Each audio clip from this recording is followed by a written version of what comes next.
This is a re-recording of the presentation I gave at my doctoral defense. Today I will be presenting a brief account of my PhD dissertation's main points, arguments, and conclusion. The title of the dissertation is Negative Trouble and Gender Dialectics, Bridging the Gap Between Butler and Adorno. This text is the culmination of a project that I've been working on for the last 5 years, and it has been both a great pleasure as well as a source of productive frustration to work on it. Before we get into the nitty-gritty parts of my presentation, I want to begin by explaining my motivation for embarking on this journey and to give a short outline of the structure of the dissertation. What motivated me to get involved with reading Butler and Adorno together was that I saw how this might provide an opportunity for each to overcome specific criticisms of their respective theories. On the one hand, in the case of Adorno, this is the criticism that Adorno had taken up residence in the Grand Hotel Abyss, musing on the suffering of the world from a safe distance. In other words, Adorno has been criticized for talking the talk rather than walking the walk, or for talking a great deal about suffering from a theoretical perspective while neglecting to engage with actual suffering in the world.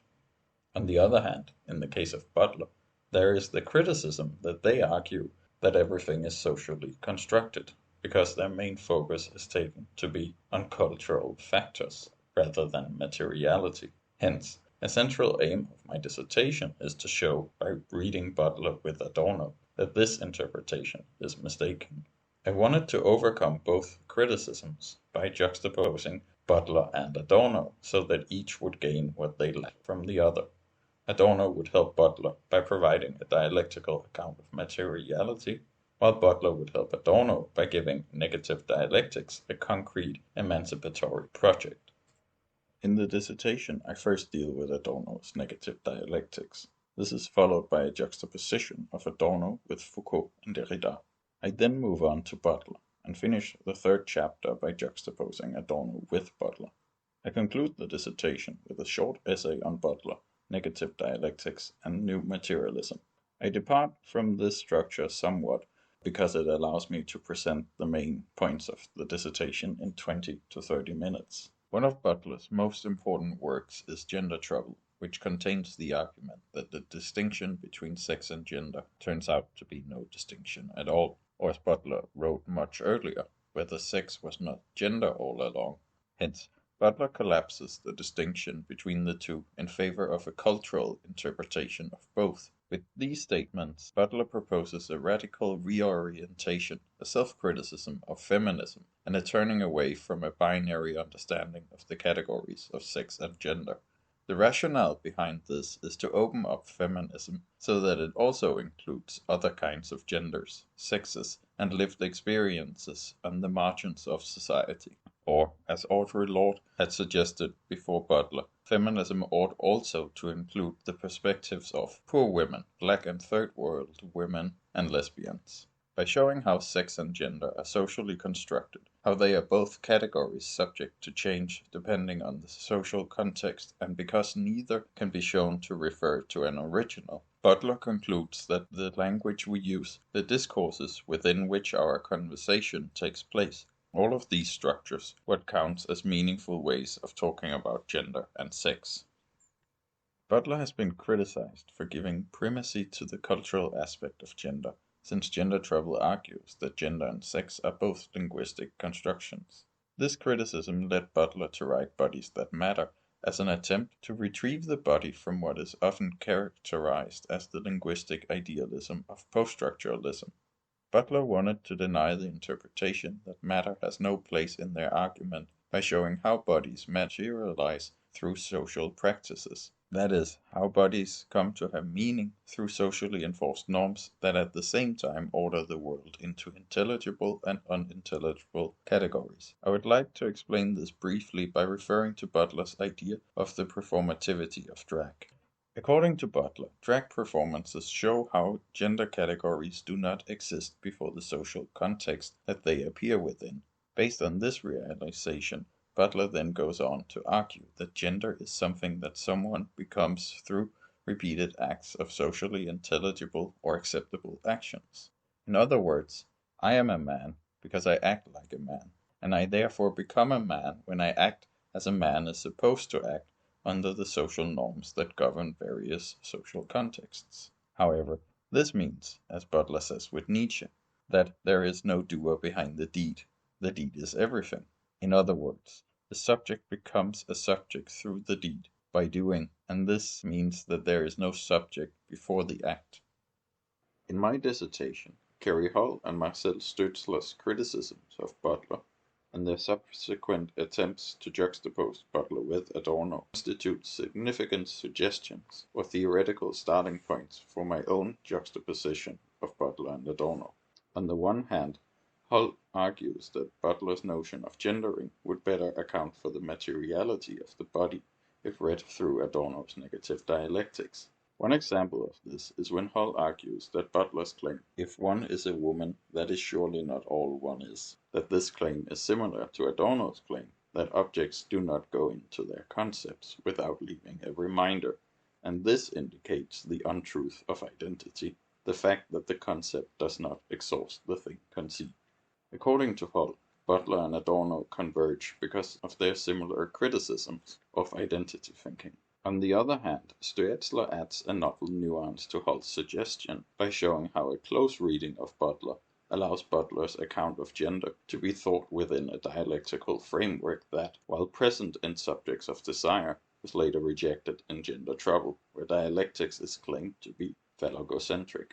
Like Stützler, I refuse to accept Butler's claim because of what I see as Butler's mistake of not taking into account Adorno's immanent criticism of dialectics, which, like Butler's criticism of feminism, was also critical of identity thinking.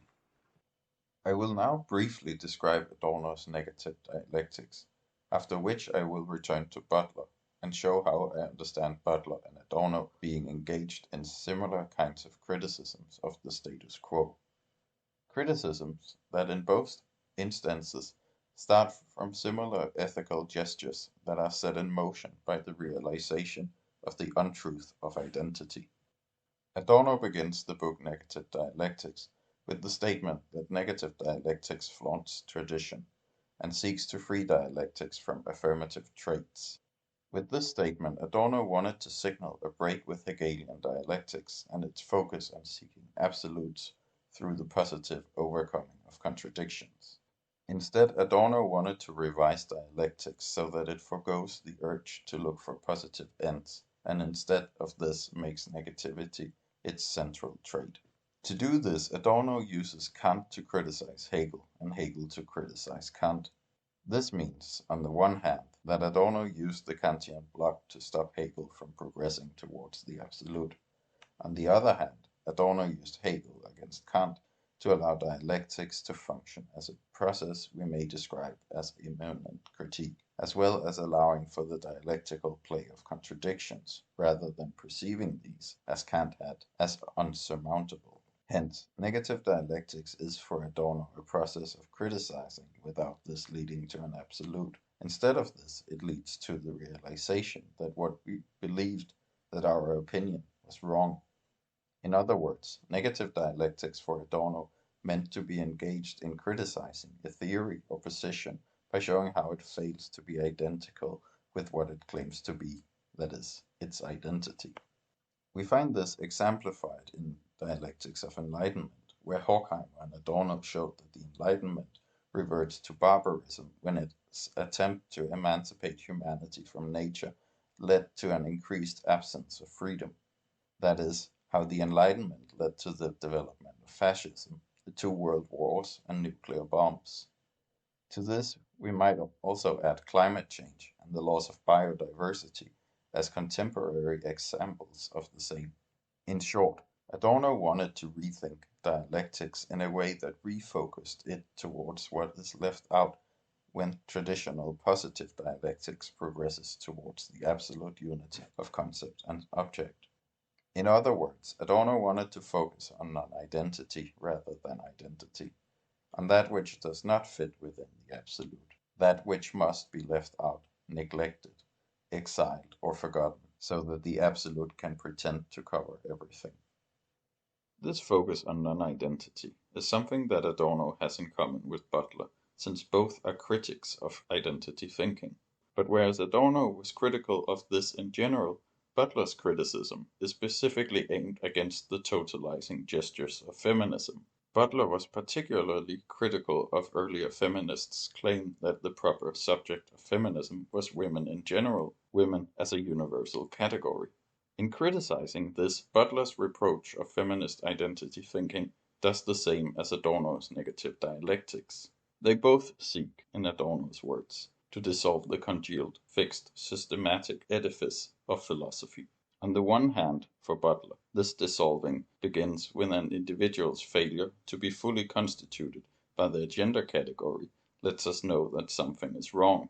On the other hand, for Adorno, it starts when the physical moment, pain, tells our knowledge that suffering ought not to be, that things should be different.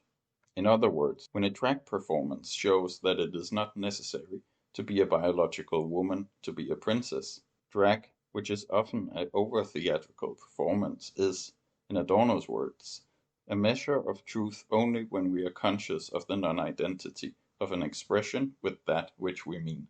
This is how I interpret Butler to understand the subversive potential of drag, as it, as Adorno said about negative dialectics, lets us recognize the difference that has been spirited away. The non-identity of the subject is expressed or recognized when the failure of gender categories to describe its particularity as an individual becomes obvious.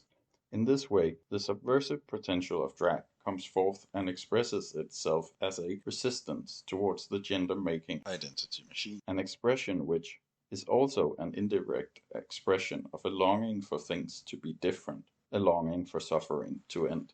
This shared sensitivity towards non-identity or unintelligible life is where I find a very strong case for juxtaposing Butler and Adorno, and it is also where each stands to gain the most from the other.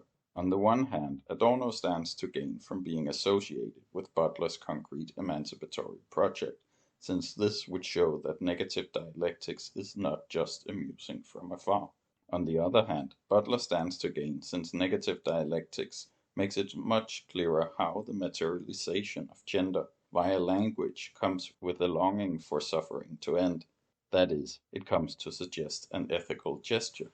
A suggestion that comes with Adorno's realization that the critique of identity is a groping for the preponderance of the object.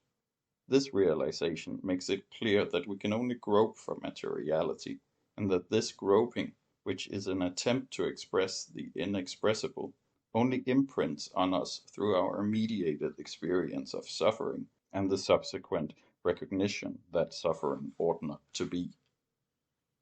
I now want to briefly talk about the second chapter, where I juxtapose Adorno with Foucault and Derrida. The reason for engaging and juxtaposing these thinkers with Adorno is that both are central to Butler's theoretical perspective. Their juxtaposition with Adorno lends further credibility to Butler's. On the one hand, there appears in Foucault and Adorno a shared criticism of how the Enlightenment has led to an increased social coercion because of its desire to order everything neatly within its frame of reference. Foucault opposed this kind of ordering by arguing that philosophy ought not to discover what we are, but to refuse what we are. This refusal of what we are I interpret as a criticism of identity thinking. Moreover, when Foucault in quite a few interviews and texts mention the Frankfurt School, there appears the recognition that, if I had known about the Frankfurt School in time, I would have been saved a great deal of work. I take this comment to indicate that Foucault's and Adorno's critical philosophies share similar aims, even if their works differ in regards to what they examine and how they examine it.